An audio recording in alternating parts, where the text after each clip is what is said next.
सौरव गांगुली यानी कि दादा। कभी तुम इस बात की तह तक गए कि आखिर इतने सारे क्रिकेटर्स में सौरव गांगुली को ही दादा क्यों कहते हैं? वैसे तो इस सवाल के कई जवाब मिल जाएंगे, लेकिन मेरी इस चीज को लेके अपनी अलग परिभाषा है। और वो परिभाषा ये है कि देखो, एक बेटे के पिता को जहां समाज में बाप के नाम से जाना जाता है, तो वहीं बाप के भी बाप को समाज में दादा के नाम से जाना जाता है। और सच में गांगुली बाप नहीं, बाप का भी बाप था। ऐसा मैंने क्यों कहा वो भी बताता हूं। देखो, वैसे तो आपने आज तक क्रिकेट में कई रिवेंज स्टोरीज यानी बदले की कहानियां सुनी होंगी। चाहे युवराज का ब्रॉड को 6 छक्के लगाना कह लें, चाहे कोहली का वेस्टइंडीज के विलियम्स को उसी की भाषा में जवाब देना कह लें, या धोनी का अख्तर के कॉन्फिडेंस को भरे मैदान में तोड़ना कह लें। हाँ, ऐसी कई बदले की कहानियां हैं, लेकिन इन रिवेंज स्टोरीज की भी बाप वो स्टोरी है जो हर भारतीय के दिल में मरते दम तक जीवित रहेगी। जब लॉर्ड्स की बालकनी में गांगुली ने अपनी टी शर्ट को घुमा, हर गोरे को मौन कर दिया था। आज भी इंग्लैंड की किसी गली के किसी घर के किसी कोने में फ्लिंटॉफ जो हैं वो पश्चाताप के आंसू रो रहे हैं। अफसोस में मन ही मन ये सवाल कर रहे हैं कि हे भगवान, मैंने गांगुली को छेड़ा क्यों? पर चिंता मत करिए, क्योंकि आज की वीडियो उस रिवेंज स्टोरी के बारे में नहीं होने वाली है। लेकिन हाँ, आज की रिवेंज स्टोरी भी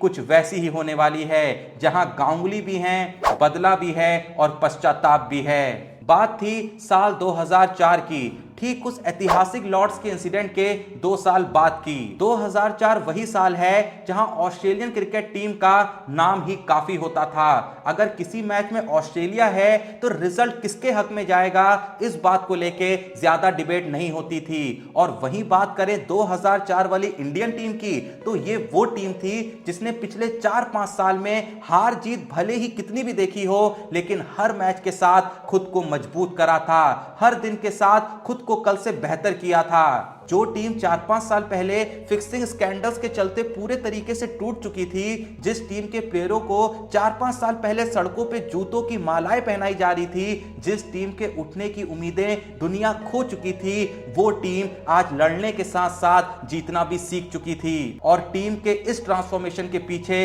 सिर्फ एक चेहरा था, सौरव गांगुली। देखो, कई बार धोनी के फेज में कह लें, कोहली के फेज में कह लें, या किसी भी कैप्टन के फेज में कह लें, एक जो डिबेट है ना, वो हमेशा तूल पकड़ती है कि ये जो कप है ये कैप्टन की वजह से नहीं, टीम की वजह से जीते हैं। कई दिग्गज क्रिकेटर्स आके इस बात पे डिबेट करने लगते हैं कि सारा क्रेडिट एक बंदे को क्यों दिया जा रहा है। लेकिन सौरव गांगुली के अंडर खेल कुछ ऐसा खेला गया कि हर बार बोला तो यही गया कि ये टीम गांगुली ने बनाई है, ये मैच गांगुली की कैप्टनसी से जीते हैं। लेकिन एक भी आवाज मार्केट में तब नहीं उठती थी कि नहीं, ये कैप्टन की वजह से नहीं, टीम की वजह से जीते हैं। क्योंकि कहीं ना कहीं हर दिल ये जानता था कि इस टीम को बनाने का पूरा 100% जो क्रेडिट है वो दादा सौरव गांगुली का ही है। तो यहां मैं जिस 2004 की वीबी सीरीज का जिक्र कर रहा हूं, वो खेली जा रही थी भारत, ऑस्ट्रेलिया और जिम्बाब्वे के बीच। इसमें 99% सब श्योर थे कि कप जीतेगी तो ऑस्ट्रेलिया ही, और हुआ भी कुछ ऐसा ही था। कप आखिर में ऑस्ट्रेलिया के ही पास गया था, क्योंकि भले ही इंडिया समय के साथ बेहतर जरूर हुई थी, लेकिन ऑस्ट्रेलिया तो ऑस्ट्रेलिया थी। पर हाँ, एक बात यह भी सच है कि पहले जहां ऑस्ट्रेलिया भारत को लेके ये सोचता था कि अरे इसे तो हरा ही देंगे, अब वो ये जरूर सोचने लगा था कि कहीं ये हरा ना दे। खैर, ये कहानी हार या जीत की नहीं होने वाली थी, ये कहानी वापस से ये एहसास कराने की होने वाली थी कि आखिर सौरव गांगुली दादा बने क्यों। तो आप ऑस्ट्रेलिया के प्लेयर एंड्रयू साइमंड्स को तो जानते ही होंगे।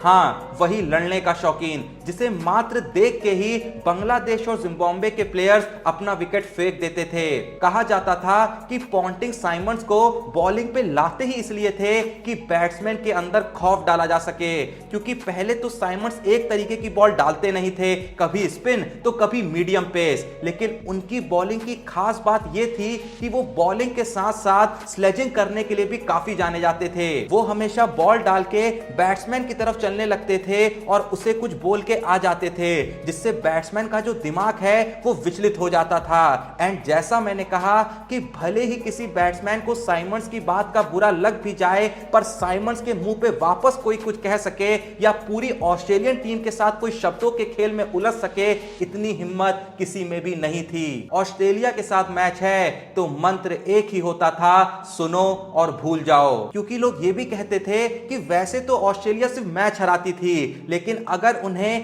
उन्हें किसी बात का गुस्सा आ जाए ना, या कोई बात बुरी लग जाए, तो फिर तो वो और बुरे तरीके से मैच हराती थी। तो इसी वीबी सीरीज के एक मैच के दौरान जब पिच पे गांगुली और सचिन बैटिंग कर रहे थे और कुछ ओवर तक भारत का कोई भी विकेट आउट नहीं हो रहा था, तो बॉलिंग के लिए कप्तान लाते हैं एंड्रयू साइमंड्स को।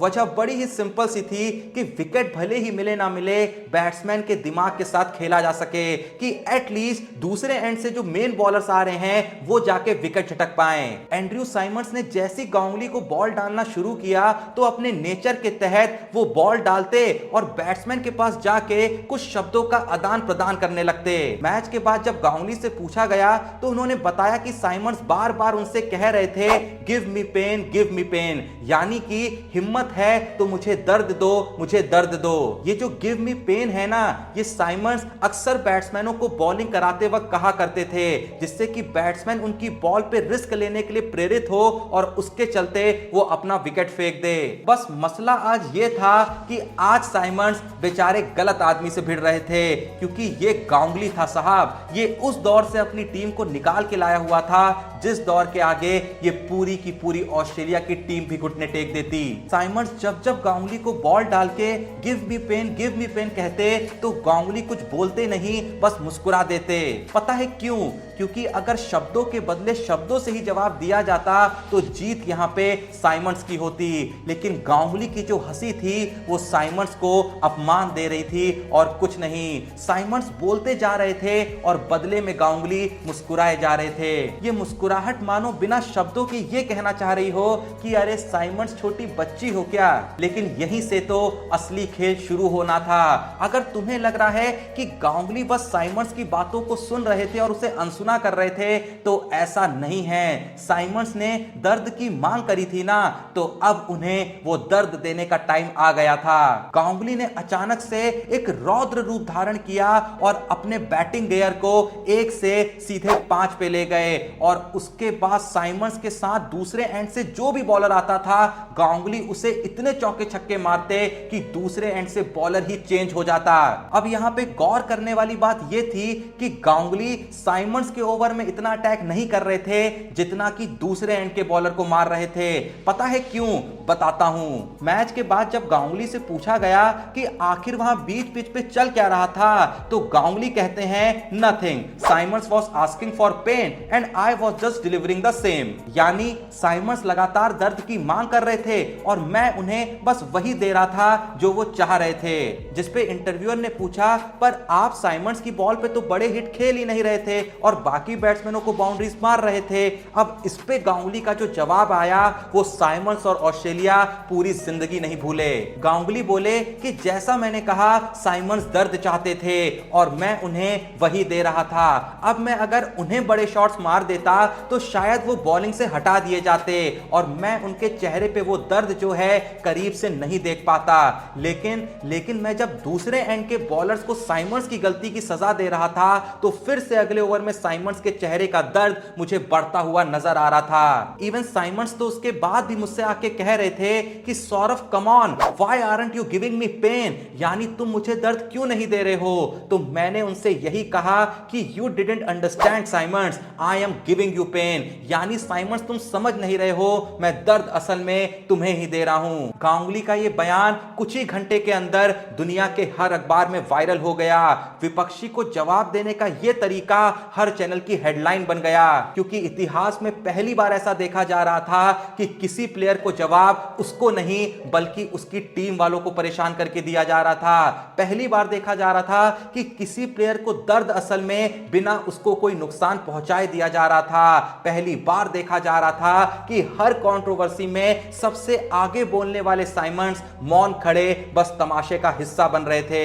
इतिहास साक्षी है कि उस दिन के बाद गांगुली से साइमंड्स ने कभी भी दर्द की मांग नहीं की, क्योंकि साइमंड्स को इस बात का एहसास हो गया था कि यह बंदा जहां से खुद को और इंडिया को लेके आया था, इसे ऐसी बातों की आदत काफी पहले ही हो गई थी। इसीलिए कहते हैं कि बेटा बनना आसान है, 2 पल के लिए बाप बनना भी आसान है, पर कोई यूं ही दादा नहीं बन जाता।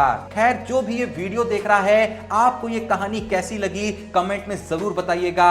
और क्या आपने भी उस वाले गांगुली को देखा है? क्या आप भी उस जनरेशन के हैं जिसने इंडिया को उस बुरे दौर से इस दौर में आते हुए देखा है? तो ये भी कमेंट में जरूर बताइएगा। वीडियो पसंद आई तो वीडियो को एक लाइक जरूर दीजिएगा, और जो भी ये वीडियो देख रहा है, थोड़ा सा सपोर्ट करने के लिए और ऐसी ही कहानी देखते रहने के लिए इस चैनल को सब्सक्राइब करिएगा। बाकी मिलते हैं नेक्स्ट वीडियो में, तब तक के लिए जय हिंद, धन्यवाद।